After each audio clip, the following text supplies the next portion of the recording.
Okay, AI. When AI comes out, obviously, I've already said it, I think it can replace loads of jobs. I'll go as far as saying 80%. I know people are going to be like, no, they can't. We're not that advanced. We ain't got the infrastructure. But I'm kind of going, what they've got, they've not told us. What the army had, the military, they had the internet way before we did. And look at what internet's done in my lifetime in 25 years. Been phenomenal. Now, with that, with the introduction of AI, jobs are going to go. But more than the jobs, the banking system needs to go. The banking system we've got at the moment is the fractional banking reserve system, and basically, in 2008, all the banks collapsed. They was already gone. So I was scratching my head going, we need to prepare because the banks are bankrupt basically, and we knew they were bankrupt because we was banging the bankers out. And on top of that, they was getting their bonuses, and that come from the taxpayer. We had to give them bonuses. So basically, I say taxpayer, but they're going to say profits, this, that, the other. But ultimately, it come from our pocket.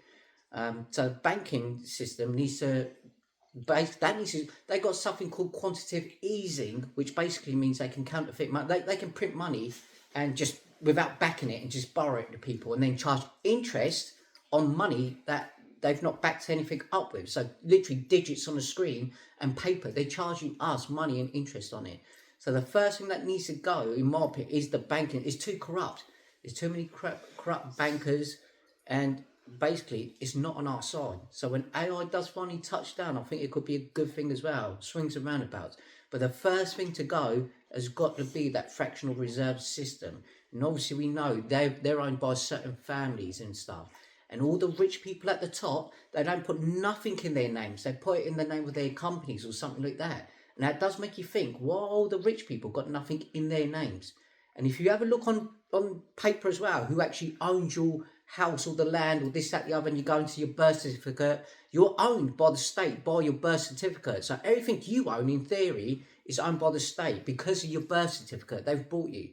But the first thing that needs to go is the banking system, the fractional reserve system. That has to go first. Look, so in 2008, they were history. Who's keeping it still afloat is beyond me. I can't work out how they're doing it. But they are doing it. So the first thing to go will have to be the banking system. Once the banking system's out, we can have other ways and means of surviving. But AI, watch out for AI. And the AI that is going to come, I'm going to call it alien AI, because alien technology, because we've never experienced anything like it before. The technology they've suppressed and hidden from us. So the Chat GPT, which we're wowed about, I'm going to go, and that's child's play for them. They've had that for like donkey's years. So what they got now is way and beyond.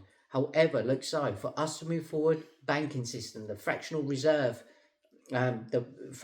banking reserve that needs to go. Look, so they can print money out of thin air. We're living in a world where in the West, they print money. There's nothing backing it. They actually print money, give it to us, and we're happy to go along with that at the moment.